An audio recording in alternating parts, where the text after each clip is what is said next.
Student, उम्मीद करता हूँ सब खैरियत से होंगे। तो ईद के बाद ये हमारा फर्स्ट लेक्चर है। उम्मीद करता हूँ हम लोगों की जो ईद है वो भी अच्छी गुजरी होगी। अच्छा स्टूडेंट, ईद से पहले हम लोग जो है वो थ्योरी की तरफ ज़्यादा फोकस कर रहे थे, प्रैक्टिकल की तरफ कम था। ठीक है, लेकिन अब ये जो इस वीक हैं ये तीनों लेक्चर मेरे प्रैक्टिकल पे होंगे, जिनके प्रोग्राम करेंगे हम। ठीक है। अच्छा स्टूडेंट, उसमें इससे पहले हमने जो प्रैक्टिकल किया था वो जल्दी जल्दी में किया था, ताकि आप लोगों को थोड़ी असाइनमेंट की अंडरस्टैंडिंग हो। अदरवाइज आज आप जो स्टार्ट करेंगे वो मैं शुरू से करूँगा, ठीक है, डिटेल में करूँगा। तो स्टार्ट करते हैं लेक्चर। अच्छा, पेपर में स्टूडेंट आप लोगों को लिखा लिखाया कोड नहीं आना, बल्कि इस तरह की स्टेटमेंट आनी है जैसे ये सामने आपके लिखी हुई है। ठीक है, सपोज करिए ये आपका पेपर है, उसमें ऐसे क्वेश्चन नंबर 1 भी होगा साथ स्टेटमेंट, फिर क्वेश्चन नंबर 2 साथ स्टेटमेंट। आप लोगों ने इसका प्रोग्राम खुद लिखना है। ठीक है, वो किस तरह लिखना है? अब जैसे कि पहला प्रोग्राम है, देखें, write a program that print a text of 4 lines consisting of character, integer value and floating point value using cout statement। अब वो क्या कह रहा है कि स्टेटमेंट में वो ये कह रहा है कि आप लोगों ने एक ऐसा प्रोग्राम लिखना है जो 4 लाइनों की आउटपुट प्रिंट करे। उसमें एक लाइन करेक्टर की और इंटीजर की और floating point. Character mean ABCD, एक लेटर जो है, एक वर्ड, उसे करेक्टर कहते हैं। ठीक है, इंटीजर यानी कि 0 1 2 3 जितने भी नंबर, और फ्लोटिंग पॉइंट यानी कि पॉइंट वाली वैल्यू हो। ठीक है, और उसने कहा यूजिंग सी आउट। अब उसने ये नहीं बताया कि क्या प्रिंट करवाना है। हम अपनी मर्जी से कुछ भी प्रिंट करवा सकते हैं, लेकिन उसमें करेक्टर, इंटीजर और फ्लोटिंग पॉइंट लाजमी हो, और सी आउट के जरिए करवानी है, और 4 लाइन। ठीक है, टर्बो ओपन करते हैं। अच्छा स्टूडेंट, ये प्रोग्राम मैंने पहले लिखा हुआ है। वो इस तरह लिखा हुआ है कि आप लोगों का, ये मैं पहले लेक्चर रिकॉर्ड कर रहा था, उसमें मैंने ये प्रोग्राम लिखा था, लेकिन वो किसी वजह से सेव नहीं हुआ, तो ये दोबारा रिकॉर्ड करना पड़ा है। अच्छा, ये वाला पहला प्रोग्राम है। ओपन किस तरह करना है? आप लोगों ने सेव, कोई भी प्रोग्राम सेव करना है तो इसमें सेव के बटन पर क्लिक करना है, तो वो प्रोग्राम सेव हो जाएगा, आपको से नेम मांगे। लेकिन ओपन करने के लिए आप लोगों ने ओपन पे जाना है।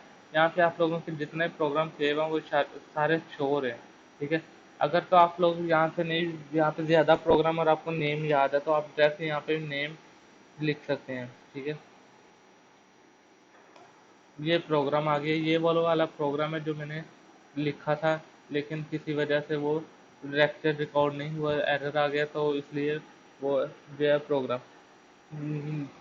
अब मैं दोबारा नहीं लिख रहा, मैं इसको एक्सप्लेन कर रहा हूँ। अच्छा स्टूडेंट, जब भी आप लोगों ने प्रोग्राम लिखना है तो सबसे पहले आप लोगों ने ये लाजमी लिख देनी है, ये वाली फाइल। ठीक है, सबसे पहले आप लोगों ने हैश इंक्लूड लाजमी लिखना है। जब भी आप प्रोग्राम लिखेंगे, ये मस्ट है हर प्रोग्राम में। ठीक है, कुछ स्टूडेंट ने लिखा होता है प्रोग्राम नंबर 1, कुछ ने राइट अ प्रोग्राम यानी कि पूरी स्टेटमेंट, तो वो गलत है। ठीक है, वो जब चेकर जो है, क्योंकि आप लोगों का माइनर सब्जेक्ट है, तो आप लोगों को अगर ये मेन चीज़ें ही नहीं पता होगी तो चेकर पे बैड इंप्रेशन पड़ेगा और वो आपको नंबर नहीं देगा। अगर ये मेन चीज़ें लिखी होंगी तो गुड इंप्रेशन पड़ेगा, कि वो उसको पता होगा कि स्टूडेंट को C++ का या टर्बो के बारे में पता है। ठीक है, सबसे पहले आप लोगों ने जब भी कोई प्रोग्राम लिखना है तो सबसे पहले आप लोगों ने 4 5 चीज़ें जो मैं बताने लगा हूँ ये लाजमी लिख लेनी है, उसके बाद अपने प्रोग्राम की तरफ जाना है। ठीक है, सबसे पहले हैश इंक्लूड आईओ स्ट्रीम। ठीक है, उसके बाद hash include phone IO, hash include phone IO, उसके बाद वाइड मेन और ये वाली ब्रैकेट। ठीक है, ये डालने के बाद, इसके बाद हम प्रोग्राम लिखना शुरू करते हैं अपना। कोई भी प्रोग्राम हो उसके बाद आपने स्टार्ट करना है। सबसे पहले प्रोग्राम में आप लोगों ने क्या लिख देना है? Clear screen. ठीक है, उसमें का वजह मैंने आपको बता दी थी क्लियर स्क्रीन की क्या होती है, क्यों लिखते हैं। ठीक है, उसके बाद क्लियर स्क्रीन के बाद हमने क्या करना है? क्लियर स्क्रीन के बाद उसने कहा था कि एक हमारे पास करेक्टर टाइप का वेरिएबल हो, तो उसके लिए 4 हमने यूज़ करना है। CHAR, ये बेसिकली यूज़ होता है करेक्टर टाइप के वेरिएबल के लिए। 4 ग्रेड इजकल टू A। ठीक है, सेमी। अच्छा, अब उसने अगर तो यूज़र से वैल्यू, ये बल्कि नेक्स्ट प्रोग्राम में मैं आपको बताऊंगा इसमें क्या डिफरेंस है। कि अब ग्रेड, कोई भी वेरिएबल का नाम आप रख सकते हैं, ग्रेड GABC कुछ भी रख सकते हैं, आपकी मर्जी है। लेकिन कोशिश करें कि आप वेरिएबल का नाम काम से मिलता जुलता रखें, यानी कि आप ग्रेड लेने हैं तो G रखते हैं, या ग्रेड होते हैं अब ग्रेड लेने हैं उसकी जगह आप A रखेंगे, चल तो जाएगा, लेकिन आप खुद कंफ्यूज हो जाएंगे कि ये ए वेरिएबल किस चीज़ के लिए था, बी किस चीज़ के लिए। ये उससे मिलता जुलता रखेंगे तो आप लोगों को पता होगा। ठीक है। आगे इक्वल के साथ सिंगल कोटेशन यानी कि सिंगल इन्वर्टेड कॉमा में हमने वैल्यू दे देनी, करेक्टर दे देना कोई भी ए। ठीक हो गया। ये था हमारे। और दूसरी चीज़ उसने कहा है कि इंटीजर, इंटीजर के लिए इंट, ये वाली लाइन। ठीक है, int marks is equal to 70, ये दे दिया। फ्लोटिंग के लिए फ्लोट बेसिकली बेसिकली क्या होता है कि पॉइंट वाली वैल्यू, फ्लोट के लिए ये वेरिएबल हमने रखी। अब ये कंडीशन उसकी पूरी कर दी कि एक करेक्टर होना चाहिए, एक इंटीजर होना चाहिए और एक फ्लोटिंग पॉइंट होना चाहिए। अब दूसरी उसकी और लास्ट कंडीशन क्या थी कि सी आउट के जरिए 4 दफ़ा आउटपुट प्रिंट करवाना है। ठीक है। हम सी आउट किस तरह प्रिंट करवाना है कि सबसे पहले आप लोगों ने सी आउट लिख देना है। ये लाइन मैं ख़त्म करके आपको लिख के दिखा देता हूँ, ये लाइन चले। ठीक है। सी आउट में हम क्या करते हैं, सबसे पहले सी आउट लिखना है, उसके बाद ये वाले ब्रैकेट्स डाल देनी है, एंगल ब्रैकेट। उसके बाद डबल कोटेशन में आप जो भी लिखेंगे वो एज इट इज शो हो जाएगा। ठीक है। डबल कोटेशन आगे एंड एल। अच्छा स्टूडेंट, ये एंड एल है ना कि एंड वन। ये बेसिकली उसका फॉर्मेट थोड़ा सा फाउंड इस तरह का है कि वन लगता है, लेकिन ये एंड एल है, ई एन डी एल। ठीक है। और ये सी आउट में लास्ट पे इसलिए लिखते हैं कि हमारी जो आउटपुट है वो नेक्स्ट लाइन में शो हो। अगर ये नहीं लिखेंगे तो आउटपुट एक ही लाइन में जितनी भी आउटपुट्स होंगी वो शो हो जाएंगी। ठीक है। उसके बाद नेक्स्ट लाइन में हम cout marks is equal to, आगे डबल कोटेशन में आप जो लिखेंगे वो एज इट इज शो हो जाएगा। और अगर हमने किसी वेरिएबल की वैल्यू प्रिंट करवानी हो तो ये वाला साइन डाल के उसके आगे वेरिएबल का नेम लिख देते हैं, जैसे कि मार्क्स है। तो मार्क्स शो करवाने थे तो हमने मार्क्स वेरिएबल का नेम लिख दिया, लास्ट पे एंडल लिख दिया। ठीक है। उसके बाद इसी तरह ग्रेड और एवरेज, ग्रेड के लिए भी ग्रेड लास्ट पे एंड एल, फिर एवरेज के लिए। अच्छा एवरेज के साथ एंड एल नहीं डाला, वो इसलिए नहीं डाला क्योंकि ये लास्ट लाइन थी, इसके बाद एंड एल डालने की ज़रूरत नहीं है। अगर डाल दोगे तब भी कोई मसला नहीं है, नहीं डालोगे तब भी कोई मसला नहीं, क्योंकि इसके बाद कोई आउटपुट शो नहीं होनी। और लास्ट पे गेट सी एच और ब्रैकेट बंद, ये भी ज़रूरी है। ठीक है, ये भी हर प्रोग्राम में ज़रूरी है। मेन प्रोग्राम जो हमारा जो स्टेटमेंट के वाले थे वो इतना है। ये जो है ये 6 लाइनें ये हर प्रोग्राम में ज़रूरी है। आप लोगों ने सबसे पहले ये जो 6-7 लाइनें ये लिखनी है, उसके बाद आप प्रोग्राम की तरफ जाएंगे। ठीक है। हर प्रोग्राम लिखने से पहले आप लोगों ने जब लिख लिया उसके बाद रन करने से पहले आप लोगों ने सेव कर लाजमी कर लेना है। यहाँ से सेव के बटन पे क्लिक करेंगे, अगर तो वो ऑलरेडी सेव हुआ तो कुछ नहीं आएगा, अगर न्यू सेव किया तो वो आपको इस तरह की विंडो शो करवाएगा। ठीक है। इस तरह की विंडो में आप लोगों ने उसका नेम वगैरह लिख देना है जो भी है। अब इसको रन करते हैं तो ये देखें 4 लाइनें भी शो होगी। उनमें से एक जो है वो इंटीजर की है यानी कि मार्क्स वाली, ग्रेड वाली करेक्टर टाइप की है, एवरेज वाली फ्लोटिंग टाइप की है। तो ये सारी कंडीशन ट्रू होगी, यही प्रोग्राम में उसने हमें कहा था। ठीक है।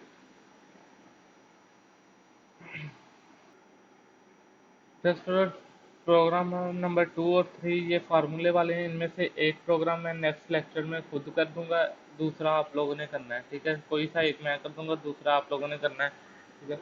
चौथा प्रोग्राम भी देख लेते हैं, write a program that input mile from the user. अच्छा जिधर फ्रॉम दी यूज़र आ जाए इसका मतलब है आप लोगों ने वैल्यू खुद नहीं देनी, जैसे आप लोगों ने अभी दी थी grade is equal to A, marks is equal to 70, तो ये था कि वैल्यू आप खुद दे रहे हैं। लेकिन जहाँ पे आ जाए इनपुट फ्रॉम दी यूज़र तो इसमें आपने वैल्यू नहीं देनी बल्कि वेरिएबल ले लेना है और इसे सीन के ज़रिए वैल्यू देनी है। ठीक है। यूज़र से माइल ले और उसको किलोमीटर में कन्वर्ट करे, और उसने बता भी दिया कि 1 किलोमीटर जो है वो 1.609 किलोमीटर के बराबर होता है। ठीक है, एक माइल जो है वो इतने किलोमीटर के बराबर होता है। तो सिंपल प्रोग्राम है कि अगर 1 माइल इतने किलोमीटर के बराबर होता है तो जितने माइल हमें चाहिए वो इससे मल्टीप्लाई कर देंगे तो वो उसके वैल्यू आ जाएगी। ये भी प्रोग्राम मैंने किया हुआ है, इसको भी दिखा देता हूँ।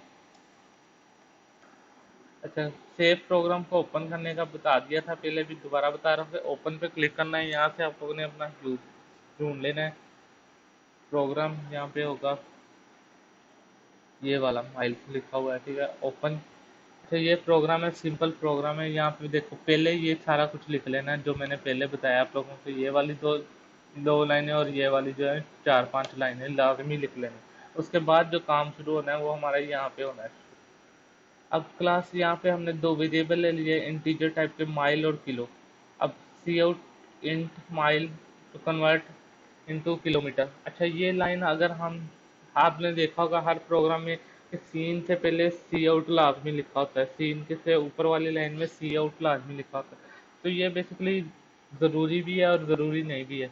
ज़रूरी नहीं इसलिए है कि इसके अगर ये नहीं लिखेंगे तो प्रोग्राम में कोई एरर नहीं आएगा, कोई मसला नहीं होगा। लेकिन ज़रूरी इसलिए है कि अगर तो न्यू आप यूज़ करें, आपने प्रोग्राम लिखा है, ये लाइन नहीं लिखी, ठीक है, इसको रन करेंगे तो वो आपसे ये देखो वैल्यू मांग रहा है। अब आपको तो पता है, आप यहाँ पे वैल्यू दे दोगे, वो आपकी प्रिंट आउटपुट दे देगा।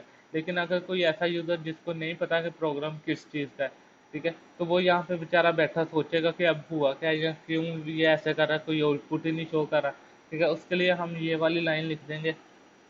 तो अब जब रन करेगा वो यूज़र, तो ये देखो उसको सामने साफ पता लग रहा है कि वो क्या वो पूछ रहा है, enter mile to convert into kilometer. Obviously जब वो ये लाइन पढ़ेगा तो वो कुछ माइल एंटर करेगा और उसको आउटपुट मिल जाएगी। ठीक है, अब बेसिकली ये सी आउट, उसके बाद सीन जो है, हमने जिस वेरिएबल में वैल्यू स्टोर करवानी है और सीन के बाद वो वेरिएबल का नेम लिख देते हैं।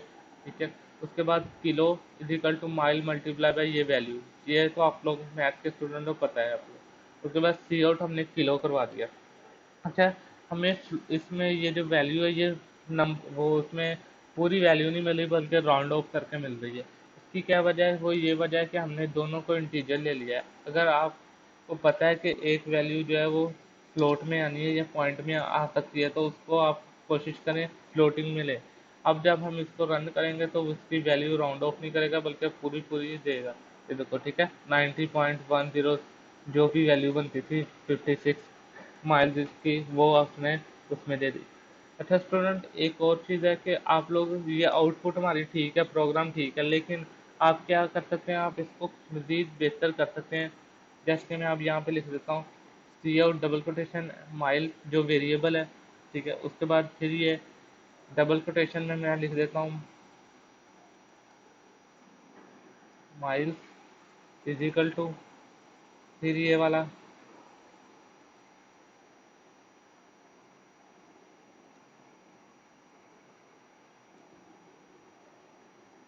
अब बेसिकली ये आउटपुट जो है ये मज़ीद बेहतर हो गई है।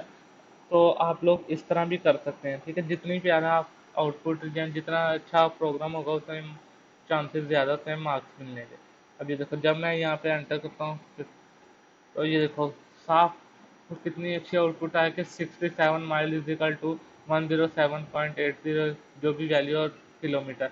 यहाँ पे आउटपुट आप लोगों को समझ आ रही है कि 67 इतने किलोमीटर के बराबर होता है। ठीक है, तो इस तरह आप अपने प्रोग्राम को खुद से बना सकते हैं। तो कोशिश करें, इसकी प्रैक्टिस वगैरह करें। आज का लेक्चर हमारा यही तक था। ठीक है, नेक्स्ट लेक्चर में हम मज़ीद इसको देखेंगे।